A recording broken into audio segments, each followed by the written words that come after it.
बड़ी खबर रूस के मॉस्को से, जहां हुए आतंकी हमले की जिम्मेदारी आतंकी संगठन इस्लामिक स्टेट यानी आईएस ने ली है।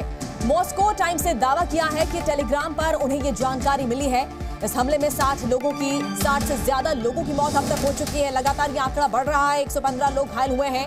घायलों में देखिए जो कई लोगों की हालत जो है गंभीर बताई जा रही है, जिसके चलते जो है मरने वालों का जो आंकड़ा है वो बढ़ सकता है। पहले ये संख्या कम थी, लेकिन लगातार अब ये संख्या बढ़ती हुई चले जा रही है।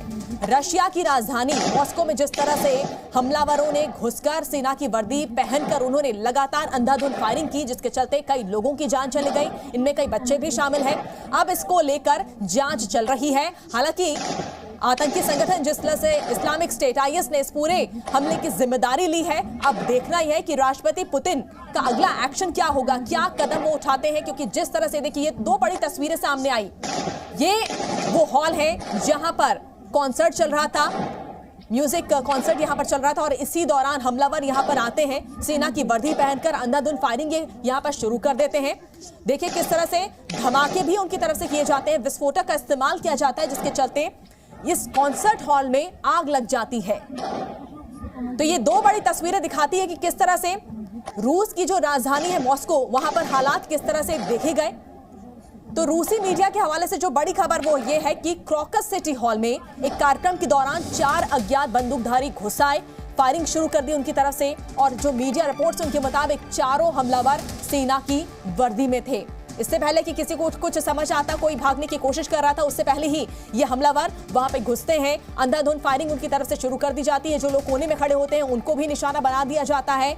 भारी संख्या में लोग इकट्ठा हुए थे यहाँ पर इस क्रॉकस हॉल में, और इसी दौरान जो है इस हॉल को निशाना बनाया गया। देखिए इससे पहले भी कई बार जो है आतंकी हमले का शिकार रूस होता रहा है, लेकिन जिस तरह से ये हमला मॉस्को में हुआ है, रूस की राजधानी में, ये दिखाता है कि किस तरह से पिछले 2 दशक की अगर बात करें, सबसे बड़ा आतंकी हमला ऐसे माना जा रहा है। अब जिस तरह से इस्लामिक स्टेट आईएस ने इस पूरे हमले की जिम्मेदारी ली है, हालांकि यूक्रेन का भी जिक्र यहां पर किया जा रहा था कि क्या यूक्रेन का इसमें हाथ हो सकता है। हालांकि दावा यह किया जा रहा है कि इसमें यूक्रेन का कोई हाथ नहीं है। अब ये 3 बड़ी तस्वीरें दिखा रही है कि किस तरह से पुतिन जो है बेहद ही मुश्किल में नजर आ रहे हैं, क्योंकि एक तरफ रूस और यूक्रेन की जो जंग है लगातार चल रही है, और उस बीच इस तरह से रूस की राजधानी मॉस्को में इस तरह से बड़ा हमला होना, कहीं ना कहीं जो संकट में रूस नजर आ रहा है। मॉल में जिस तरह से ये शूट आउट हुआ है, देखिए ये संख्या यहाँ पर जो नजर आ रही है 1 2 3 4, ये वो हमलावर हैं जो सेना की वर्दी पहनकर इस कॉन्सर्ट हॉल में पहुंचते हैं, जहां पर पहले से ही म्यूजिक कॉन्सर्ट यहाँ पर चल रहा होता है। मासूम लोगों को निशाना बनाया जाता है। 4 हमलावर यहाँ पर जो ये नजर आ रहे हैं, हम एक एक करके हम आपको तस्वीरें दिखाने की कोशिश भी कर रहे हैं, और ये भयावह तस्वीरें कल की सामने आई है रूस की राजधानी मॉस्को की। हमारे सहयोगी प्रणय उपाध्याय हमारे साथ सीधे जुड़ चुके हैं। प्रणय, जिस तरह से देखें पिछले 2 दशक की अगर बात करें, सबसे बड़ा रूस में जो ये हमला, आतंकी हमला हुआ है, और सबसे बड़ा सवाल ये है कि हाल ही में देखिए राष्ट्रपति चुनाव हुआ है, 5 दिन हुए हैं पुतिन को राष्ट्रपति बने हुए, और ऐसे में ये बड़ा हमला क्या दिखाता है ये? बिल्कुल सुप्रीत, ये बताता है कि रूस के सामने, खासतौर पर रूस की राजधानी मॉस्को एक बार फिर जिस तरीके से आतंकी हमले का निशाना बनी है, रूस के लिए चुनौतियां कम नहीं है। भले ही राष्ट्रपति पुतिन ने 5वीं बार जो है वो सत्ता हासिल कर ली हो, लेकिन उनकी चुनौतियां फिलहाल कम नहीं हो रही हैं। और जिस तरीके से निशाना बनाया गया है मॉस्को में कॉन्सर्ट हॉल को, पहला मौका नहीं है। और अगर पुतिन के कार्यकाल की बात की जाए, तो पुतिन के कार्यकाल का ये तीसरा थिएटर अटैक कहा जा सकता है।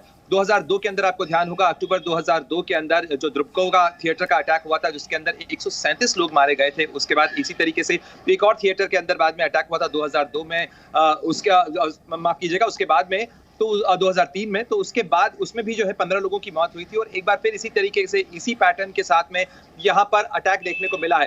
जाहिर तौर पर ये जो मरने वाले का आंकड़ा है, अभी जो जानकारी मिल रही है उसके मुताबिक मरने वालों का आंकड़ा जो है करीब 60 तक पहुंच चुका है, और जाहिर तौर पर कई लोग घायल हैं। जिस तरीके की अंधाधुंध फायरिंग की गई है वहां पर, इस्लामिक स्टेट ने इसकी जिम्मेदारी जरूर ली है। साथ ही जो बयान इस्लामिक स्टेट की तरफ से आया है, आईएस की तरफ से आया है, उसमें कहा जा रहा है कि उसके जितने भी लड़ाके थे वो वापस लौट आए। हालांकि जो रशियन नेशनल गार्ड है उनकी तरफ से कहा गया है कि जो आतंकी है उनको मार गिराया गया है, और साथ ही स्थिति अब कंट्रोल में है। लेकिन जिस तरीके से उस कॉन्सर्ट को, जो क्रॉकस हॉल है, वहां पर कॉन्सर्ट को, जहां पर संगीत को सुनने के लिए जो लोग पहुंचे थे उन्हें निशाना बनाया गया, अंधाधुंध फायरिंग की गई, उसके बाद वहां पर ग्रेनेड फेंके गए।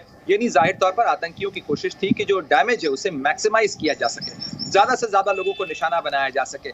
अब ऐसे में राष्ट्रपति पुतिन के सामने कई चुनौतियां हैं। उनके सामने चुनौती होगी कि जनता को इस चीज का विश्वास दिलाया जाए कि स्थितियां नियंत्रण में है, अब फर्दर इस तरीके के अटैक नहीं हो रहे हैं। साथ ही जो रशियन एजेंसीज हैं, खासतौर पर जो रूस की FSB है, वो इस मामले की जांच कर रही है कि आखिर ये हमलावर कौन थे, कहां से आए थे। इलेक्ट्रॉनिक जो एविडेंसेस हैं वो तलाश किए जा रहे हैं। साथ ही अंतर्राष्ट्रीय सहयोग जो है, हालांकि रूस इस समय एक मुश्किल के और कठिन दौर में, खासतौर पर अगर यूक्रेन वॉर की बात की जाए तो अमेरिका के साथ उसके संबंध इस समय ठीक नहीं है, और साथ ही जो अन्य पश्चिमी देश हैं उनके साथ भी उसके रिश्तों में तनाव है। तो ऐसे में कितना इंटरनेशनल कोऑपरेशन हो पाता है, इसके पीछे कौन है।